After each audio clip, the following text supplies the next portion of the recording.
writing checks that Gennadi's ass can't cash. Come Saturday, I'm gonna Gennady up.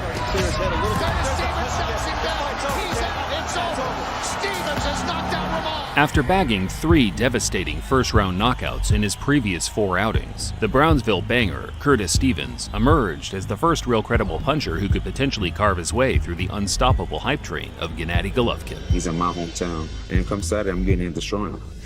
Too much talking every day, every time. This is my time. Stevens was a former light heavyweight who had decided to trim down to middleweight in an attempt to weight bully and bash around the naturally smaller guys.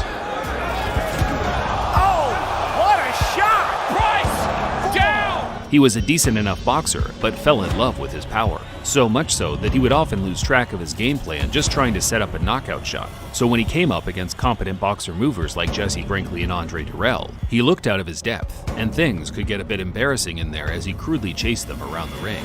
It's not whether Kenny fight, Skinny take a shot and withstand this thunderstorm I'm gonna give his ass. However, Golovkin's profile wasn't that of a boxer mover. Quite the opposite, a stalker puncher that would gladly stand and trade with all comers with varying styles. I like show my people my predator style. He's always looking to attack and to hurt. Sometimes I feel, oh, that's it, like, it's finished? Down goes Rubio. Second round knockout. Thank you very much. Buenas noches, amigos. Buenas noches, Stalker. While still a relatively new face in the American boxing scene, Triple G had already built a large group of diehard fans that endeared to his all-action style.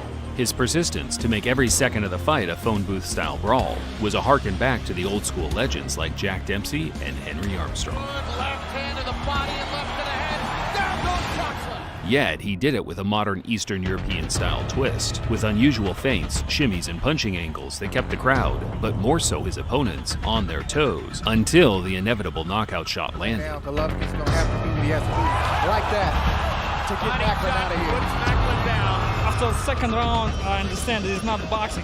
I need street fight. Like, just broke him. Golovkin, much like Tyson, had an aura of invincibility that struck fear into his opponents. But that's what made the Stevens fight so interesting. Curtis wasn't afraid at all. He saw Triple G as an easy target to attack verbally because of his basic understanding of the English language, and an even easier target to attack in the ring due to his aggressive style and perceived loose defense. Who's scared of him though? Ain't nobody scared of him. And I'm gonna go in there and do what I do and show everybody that he's not like that. He's not like that. He's overrated. I'm gonna go in there and demolish his ass. This one had all the hallmarks to be a memorable slugfest. BLTV picks up the action from round 1. Curtis Stevens' big shot is his left hooks. He just tried one against Golovkin moments ago. Golovkin lands a left hook of his own. Well, Triple G is doing a good job throwing out early with his jab, trying to keep Stevens away from him so he can't land that left hook. Thing to see Golovkin backing away from a guy, but he respects Stevens' power. And good left hook, keeping his gloves up and focusing on defense. Now he tries a big shot. Stalled Golovkin's normal early rounds attack. And Stevens landed a left hook that knocked Golovkin's head back. That's what his corner wanted. Right hand for Golovkin. Stevens with another little counter left hook. Good right hand by Golovkin. Good left hook. Down goes Stevens. There it is. Cossack Thunder in round number 2. Stevens' face told the whole story of how the opening rounds in early knockdown came about. Golovkin wasn't just a slugger, more so a calculated offensive beast that, when he lands, it's always with bad intentions. He runs across the ring, bangs Stevens into the ropes. 10 seconds to go in the round. Body shot, looking upstairs, misses with the left hook, lands a right hand, wobbles Stevens with it. One more right hand, and the round comes to a close. Stevens made it through the round, but Golovkin's pressure never faded, which in turn opened up a window of opportunity for Curtis to get off some of his own power punches as Triple G opened up. As Golovkin jabs him into position in the corner, throws a right cross. 2 big right crosses by Golovkin, and the possibility of a counter shot.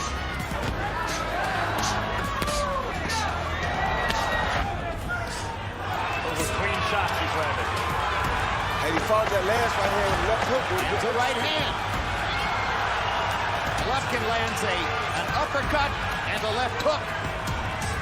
Taking advantage of Stevens' offense to counter with a couple of shots down the stretch. Stevens' chin held up, and he started to make the fight more competitive as it approached the midway stage. Golovkin knocking him back with the jab, lands a right hand over the top. Stevens much more aggressive than he was in the first 3 rounds. Now countering Golovkin's big stuff with big stuff of his own. Lands a left hook there. Oh, big left hook by Stevens. Momentarily wobbled Golovkin.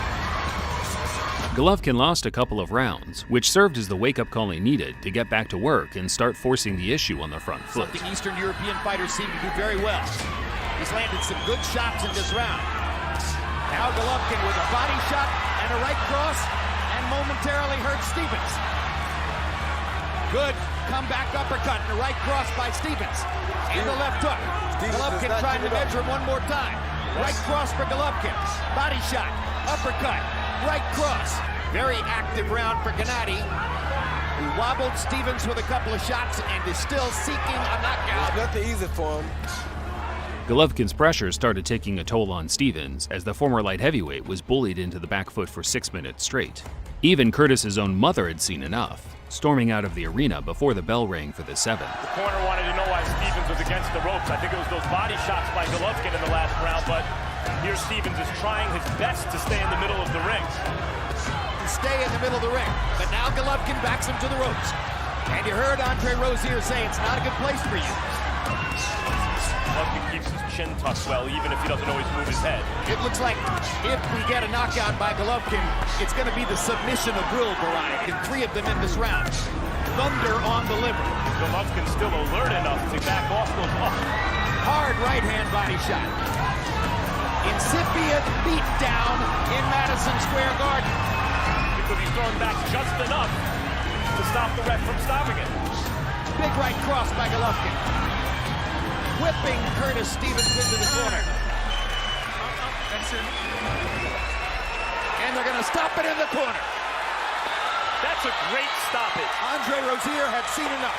That's a great stoppage because the temptation with a guy who hits like Stevens. Stevens was beaten into submission by the end of the 8th, folding to the relentless pressure of Triple G, gladly accepting his corner's white towel after putting up a valiant effort.